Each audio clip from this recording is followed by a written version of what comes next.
அனைவருக்கும் வணக்கம்.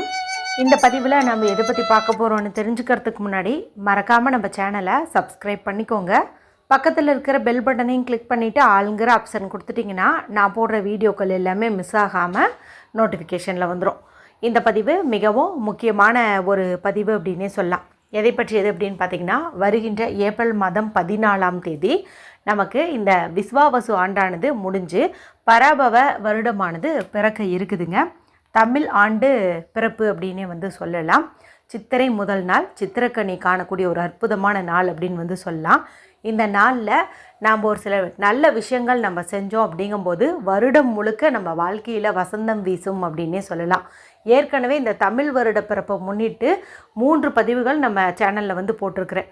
ஒன்று பார்த்திங்கன்னா, அந்த நாளில் நம்மளுடைய வீட்டில் குறிப்பிட்ட 3 இடத்துல ஒரு குறிப்பிட்ட தண்ணீரை நீங்கள் தெளிங்க, முன்கூட்டியே ரெடி பண்ணி வச்சுக்கோங்க அப்படின்னு சொல்லி ஒரு பதிவு போட்டிருப்பேன்.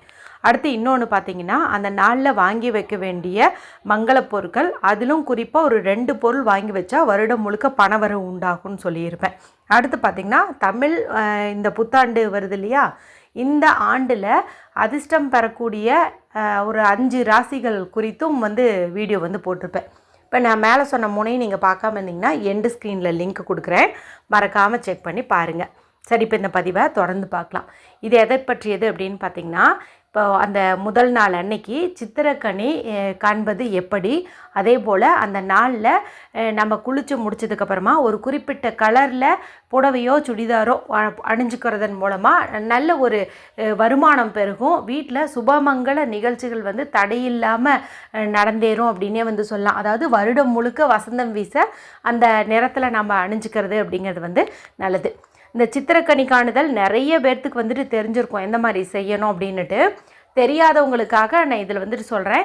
தெரிஞ்சவங்க இதில் 1-2 மிஸ் பண்ணிங்கன்னா அதுக்கு தகுந்த மாதிரி நீங்கள் பார்த்து ஏற்பாடு பண்ணிக்கோங்க. இப்போ நம்ம என்ன பண்ணணும் அப்படின்னா, முதல் நாள் இரவே நான் சொல்கிறதெல்லாம் நீங்கள் ரெடி பண்ணி வச்சுக்கணும். நீங்கள் ஹால்லேயும் வைக்கலாம், பூஜை அறையிலையும் வைக்கலாம், உங்களுக்கு எங்கே வசதிப்படுதோ அங்கே நீங்கள் வச்சுக்கலாம். ஒரு சிலர் பார்த்திங்கன்னா, அன்றைக்கி பீரியட்ஸில் இருந்தால் பூஜை அறைக்கு போக முடியாத ஒரு நிலைமையெல்லாம் ஏற்படும். அதனால் ஹால்லேயே இது நீங்கள் பண்ணிக்கிறது அப்படிங்கிறது கூட நல்லது தான். என்ன பண்ணணும் அப்படின்னு பார்த்திங்கன்னா, ஒரு தாம்பாளத்தட்டு எடுத்துக்கோங்க, கொஞ்சம் பெருசாக எடுத்துக்கோங்க. பராத்துன்னு சொல்ல முடியாது, அது எடுத்துக்கோங்க. இதில் முக்கணிகள் நம்ம வைக்கணும். மா, பலா, வாழை, இந்த 3ஐயும் நம்ம வைக்கணும். இந்த 3ம் கிடைக்கலன்னா 3ல் எது கிடைக்குதோ அதை நீங்கள் வைங்க. மேலும் மாதுளம்பழம், ஆரஞ்சு பழம் இந்த மாதிரியும் நீங்கள் வைக்கலாம். மேலும் அதில் புளிப்பு சுவையுடையது ஏதாவது ஒன்று வைக்கலாம். இப்போ நெல்லிக்காய் வைக்கலாம், மாங்காய் வைக்கலாம், இந்த மாதிரியும் கூட நம்ம வச்சுக்கலாம். ஏன்னா இனிப்பு, கசப்பு, புளிப்புன்னு எல்லாம் கலந்து தான் அந்த நாளில் நிவேதனமே செய்வாங்க. அந்த மாதிரி தான் பண்ணுவாங்க. நம்ம தட்டுலையாவது இந்த மாதிரி பொருட்கள் வைக்கலாம். திராட்சை பழம் இதெல்லாம் நீங்கள் வைங்க. உங்களுக்கு என்ன முடியுமோ அந்த பழங்கள் வாங்கி வைங்க. முக்கணிகள் ரொம்ப விசேஷமானது, அதனால் நீங்கள் அது 3ஐயும் வாங்குங்க, இல்லைன்னா ஏதாவது 2ஆவது வாங்கி வைங்க. அடுத்து இப்போ நீங்கள் அந்த தட்டிலே வச்சாலும் சரி, இல்லை சின்ன சின்ன பவுலில் நான் சொல்லக்கூடிய பொருட்களை வைக்கலாம். என்ன வைக்கணும் அப்படின்னு பார்த்திங்கன்னா, கல்லுப்பு வைங்க. அடுத்து மஞ்சள், குங்குமம் இது வைங்க. பூக்கள் வைங்க. பூக்கள் கூட நீங்கள் அந்த தாம்பாளத்தட்டிலே வச்சுக்கலாம். மல்லிகைப்பூ, ரோஜாப்பூன்னு எந்த பூக்கள் கிடைக்குதோ அதை நீங்கள் வச்சிடலாம். அடுத்தது சின்னதாக ஒரு கிண்ணத்தில் நிறைய சில்லறை காசுகள் போடுங்க. ₹1, ₹2, ₹5 எவ்வளோ இருந்தாலும் சரி, அதெல்லாம் நீங்கள் போடலாம். அதே போல் ரூபாய் நோட்டு ஒரு ₹100, ₹200 இந்த மாதிரி ஒரு ₹500 எடுத்துட்டிங்கன்னா சேஞ்சாக மாற்றி வச்சுக்கோங்க. 5 100 கிடைக்கும் இல்லையா, இந்த மாதிரி. இப்போ இந்த சில்லறை காசு, இந்த ரூபாய் நோட்டு ரெண்டையுமே நீங்கள் அந்த பழங்கள் வைக்கக்கூடிய பராத்துலேயும் வைக்கலாம், தனியாக ஒரு கிண்ணத்துலேயும் வைக்கலாம். இதெல்லாம் நீங்கள் ரெடி பண்ணிக்கணும். அடுத்ததாக நமக்கு முக்கியமான ஒரு பொருள் தேவைப்படுது. அது என்ன அப்படின்னு பார்த்திங்கன்னா, முகம் பார்க்கக்கூடிய கண்ணாடி. இது நீங்கள் புதுசாக வாங்கியிருந்தீங்கன்னா அதை எடுத்துக்கோங்க. இல்லை வருஷம் பயன்படுத்துறது இருந்தாலும் அதை நல்லா முதல் நாளே தொடச்சி சுத்தம் பண்ணிவிட்டு நீங்கள் வச்சுக்கணும். இப்போ கண்ணாடி பார்த்திங்கன்னா இந்த செவுத்து ஓரமாக இருக்கணும். அதாவது அது விழுகாமல் இருக்கணும் போது நம்ம அதுக்கு சப்போர்ட்டுக்காக நம்ம செவுத்து பக்கம் அதை அப்படியே சாய்ச்சி வச்சிடணும். இப்போ இந்த கண்ணாடியில் ஏதாவது ஒரு செயின் பெருசாக வச்சுருக்கீங்க அப்படிங்கும்போது அந்த செயினை அந்த கண்ணாடியிலே நீங்கள் மாட்டி விட்டுருங்க. இப்போ கண்ணாடி பார்த்தோம் அப்படிங்கும்போது அந்த செயின் அதில் பிரதிபலிப்பாகணும், அந்த மாதிரி மாட்டி விட்டுருங்க. இப்போ செயின் எல்லாம் இல்லைங்கிறவங்க அந்த ஃப்ரூட்ஸ் எல்லாம் வச்சோம் இல்லையா, பழங்கள் எல்லாம், அந்த தட்டுலேயே ஏதாவது ஒரு மோதிரமோ கம்மலோ ஏதாவது ஒன்று சின்னதாக தங்கத்தினாலேயோ வெள்ளியினாலேயோ ஆன பொருட்களை வைக்கிறது அப்படிங்கிறது நல்லது. அடுத்து இந்த கண்ணாடிக்கு முன்னாடி சின்னதாக ஒரு விளக்கு வந்துட்டு நம்ம ஏற்றணும். அது வெள்ளி விளக்காக இருக்கிறது ரொம்ப ரொம்ப சிறப்பு.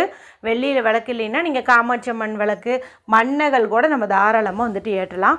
ஒரு சிலர் பார்த்திங்கன்னா விடியவே அந்த தீபத்தை வந்து எரிய வைப்பாங்க.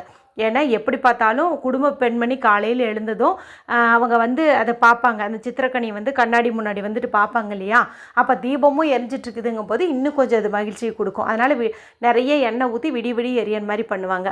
இல்லைங்க நாங்கள் ஹாலில் தான் தூங்குவோம், ஃபேனெல்லாம் போடுவோம், விளக்கு ஏற்றி வச்சா அது வந்து அணைஞ்சு போயிடும் அப்படிங்கிற மாதிரி இருந்தீங்கன்னா நீங்கள் விளக்கில் எண்ணெயெல்லாம் ஊற்றி தயார்படுத்தி வச்சுருங்க. சரிங்களா? அந்த மாதிரி பண்ணிடுங்க.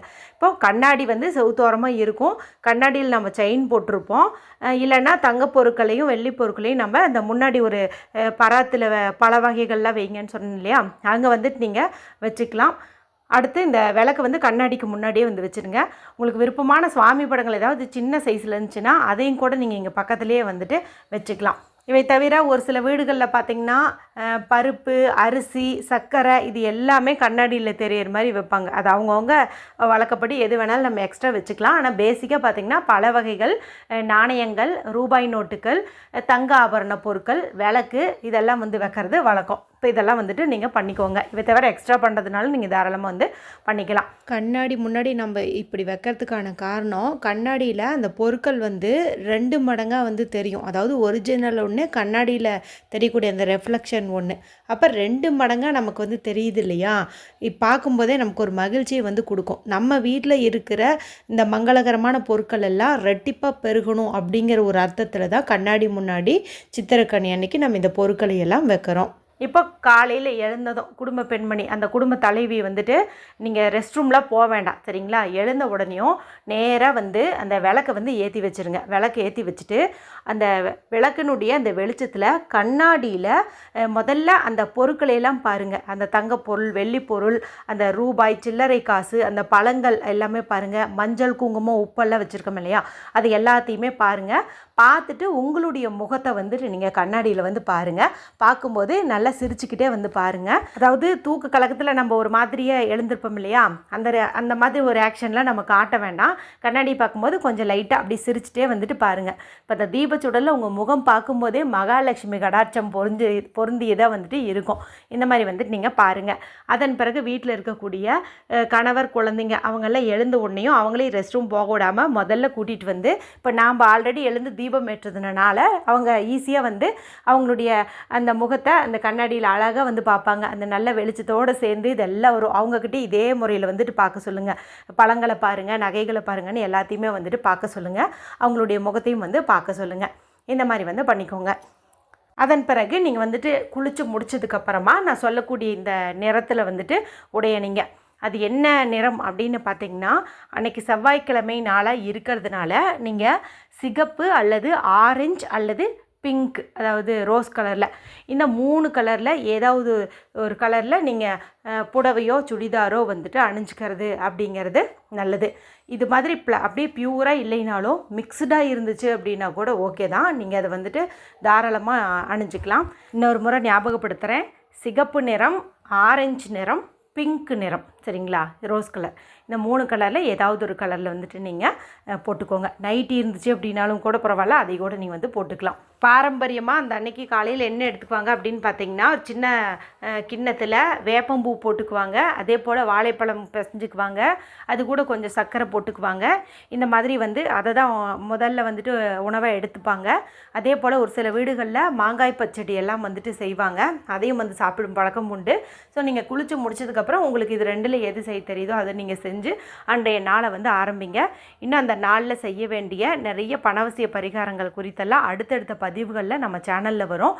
அப்பப்போ நோட்டிஃபிகேஷனை செக் பண்ணி பார்த்துக்கோங்க. இந்த வீடியோ குறித்து ஏதாவது சந்தேகம் இருந்தால் கமெண்ட் பண்ணுங்கள். மற்றும் ஒரு பயனுள்ள பதிவில் உங்களை சந்திக்கிறேன். நன்றி, வணக்கம்.